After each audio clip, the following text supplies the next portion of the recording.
In this lesson, we're going to be exploring trigonometric ratios.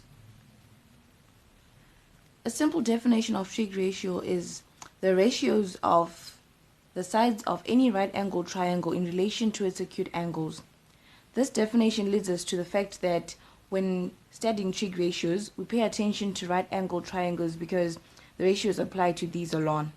All other triangles are dealt with by other mathematical rules, concepts, and principles in trigonometry, apart from trig ratios.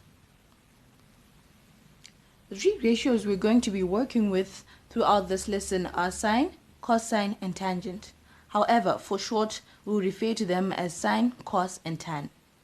Please note that these are not the only trig ratios there are, but we will focus on these alone for now because they are the ones relevant for our course.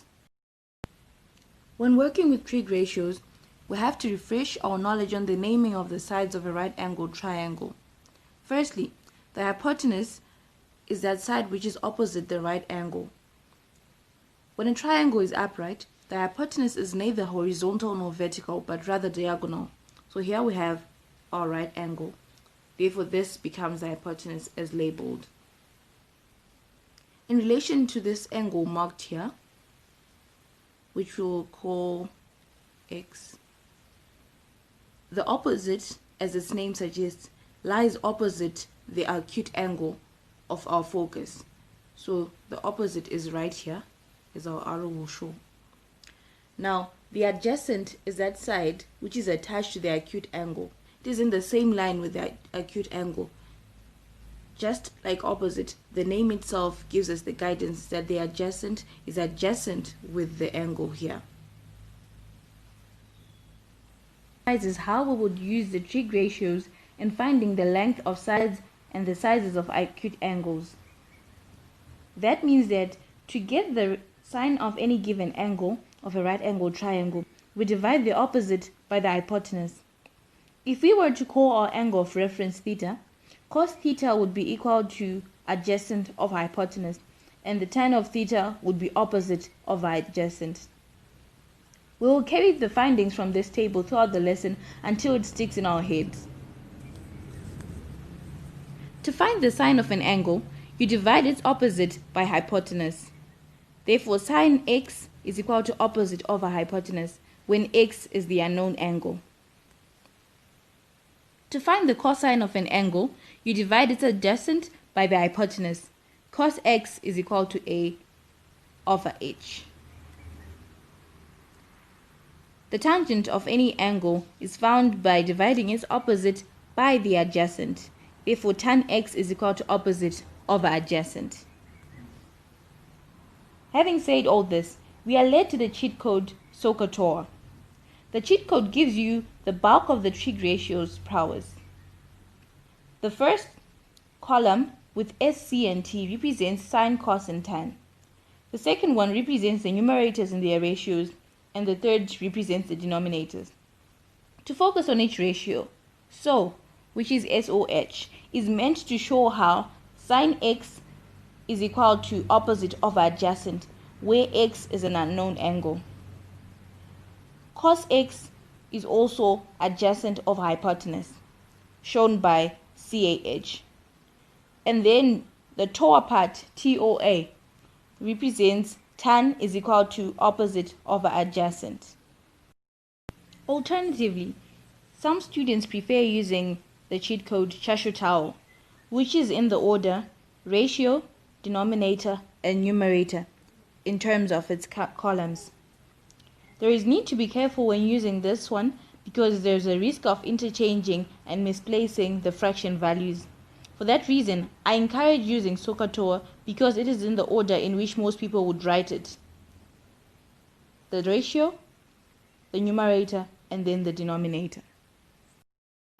Here's an example. It reads, triangle XYZ is a right-angled triangle. What is the sine of angle X?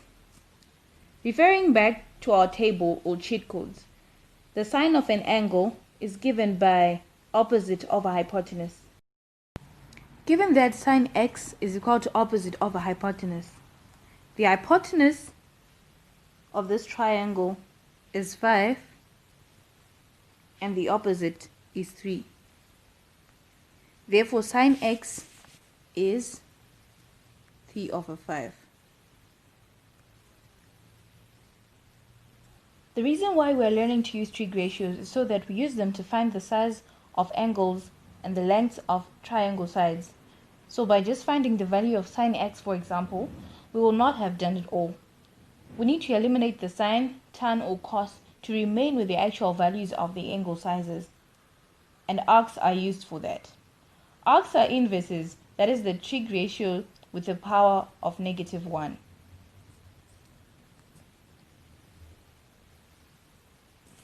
Arctan, arcsine, and arccos can be used by punching second function and then the respective ratio on a calculator.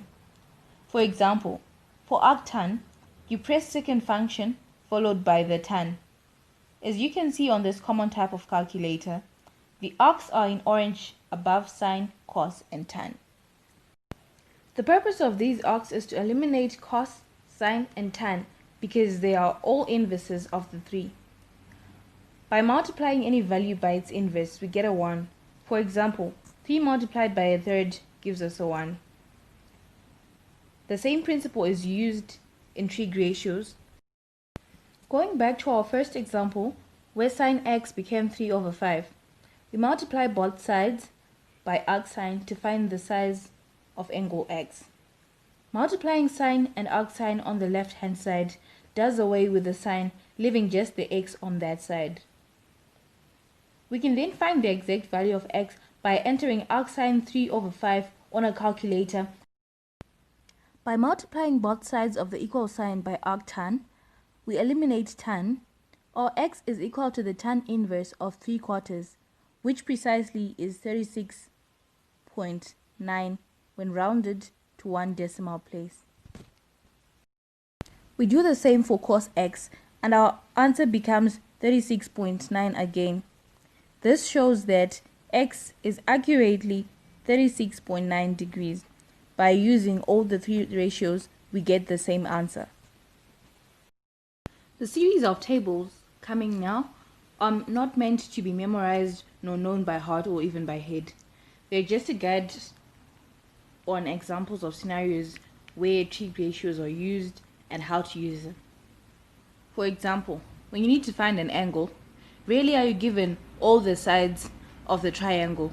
Maybe you have the opposite and the adjacent, and with those you can use the tan and find the required angle. With an adjacent and hypotenuse, you can find an angle by using cos.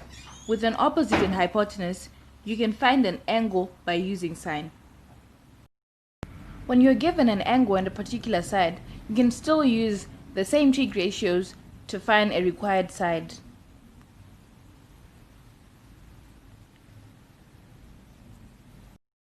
There are angles known as special angles due to their sequential behaviors. These are 30, 45, 60, and 90 degrees. When trig ratios apply to these, the products are not very complicated or long numbers, but rather straightforward, and they form patterns. It is advantageous for you to know these for ease of working. To end our lesson, we shall work out a question extracted from one examination paper. Find, giving the answer as a common fraction, cos MON and tan MOP. To find cos MON, which is cos O, we use the ratio cos theta is equal to adjacent of hypotenuse.